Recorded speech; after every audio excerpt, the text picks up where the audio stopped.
Alright guys, ang mapagpalang araw sa inyong lahat. Meron tayong isang reaction video dito sa Repaso 2023. Sino ba tatakbo sa 2028? Duterte versus Romualdez. Maugong nitong 2023 issue sa CIF naging controversial. Umugong nitong nakaraang taon na tunggalian ni na Vice President Sara Duterte at kontra kay House Speaker Martin Romualdez para sa taong 2028. Ayan, nagsimula na ang bangayan ng dalawang kampo ng masilip ang confidential funds ni Vice President Sara Duterte sa deliberasyon ng panukalang national budget para sa 2024. At sila ba'y maglalaban pa, pero matagal pa yan 2028 presidential. Alright?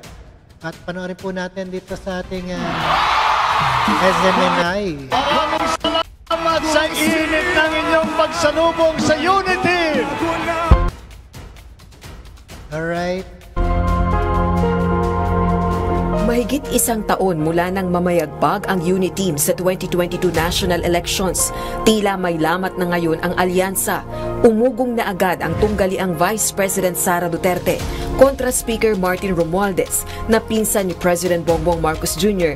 para sa presidential elections sa taong 2028. Nag-ugat ito sa pagkwestiyon ng Makabayan Bloc sa paglilipat ng 125 million pesos na confidential funds ni Vice President Sara Duterte noong 2022 mula sa tanggapan ni Pangulong Bongbong Marcos Jr.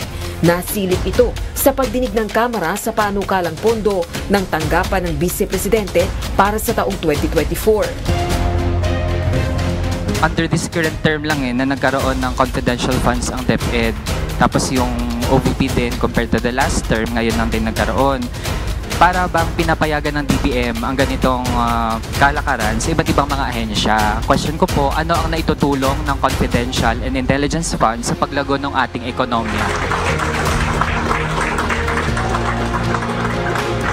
Tandaan ninyo, kung sino man ang kumukontra sa confidential funds ay kumukontra sa kapayapaan. Kung sino ang kumukontra sa kapayapaan ay kalaban ng bayan.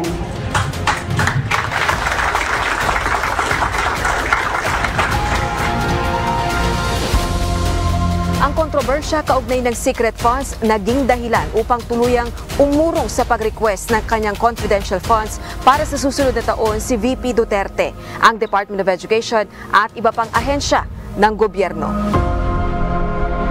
Ipinagtanggol naman ni dating Pangulong Rodrigo Duterte ang anak at iginiit na para sa paglaban sa mga komunistang grupo sa Kongreso ang confidential funds.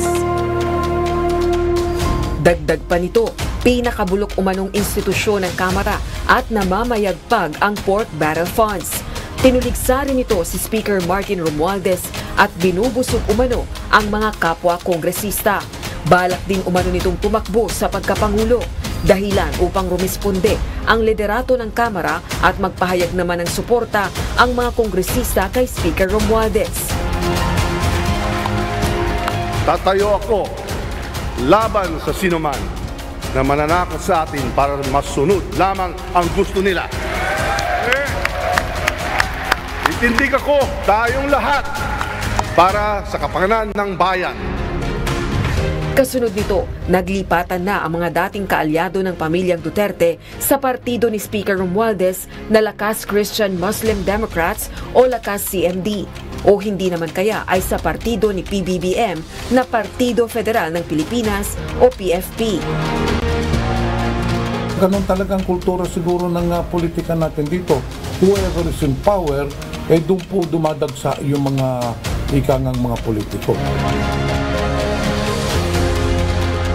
Nagsampa naman ng reklamong grave threat sa Quezon City Prosecutor's Office si ACT Teachers Party List Representative Franz Castro laban kay dating Pangulong Duterte dahil sa mga umano'y pagbabanta sa buhay ng mambabatas sa programa nito sa SMNI. Nagresulta ito sa kauna-unahang summon ng Prosecutor's Office sa dating presidente mula nang bumaba ito sa pwesto noong 2022. Iba na to, dahil ginagalang naman natin yung freedom of expression, freedom of speech. Pero yung gamitin mo yung television, gamitin mo yung social media para pagbantaan ang buhay ng isang tao, ako nga, kongresista na ako, nababantaan pa, no? Much more na kayang gawin yan sa mga pangkaraniwang mga mamamayan. Bukod dito, pasado na sa House panels ang House Resolution na humihikayat sa pamahalaang makipag-cooperate sa International Criminal Court o ICC na makipagtulungan sa ginagawang investigasyon kaugnay ng anti-drug war ng dating Administrasyong Duterte. Nakabinbin din ngayon sa Kamara ang House Resolution na humihikayat sa 3 House Committees na imbestigahan ang confidential funds ng Davao City mula 2016 hanggang 2022 noong alkalde pa ng lungsod si VP Duterte. Nagsimula na rin dinggin sa Kamara ang mga paglabag sa prangkisa ng Sunshine Media Network International o SMNI kung saan may mga programa ang kampo ng mga Duterte.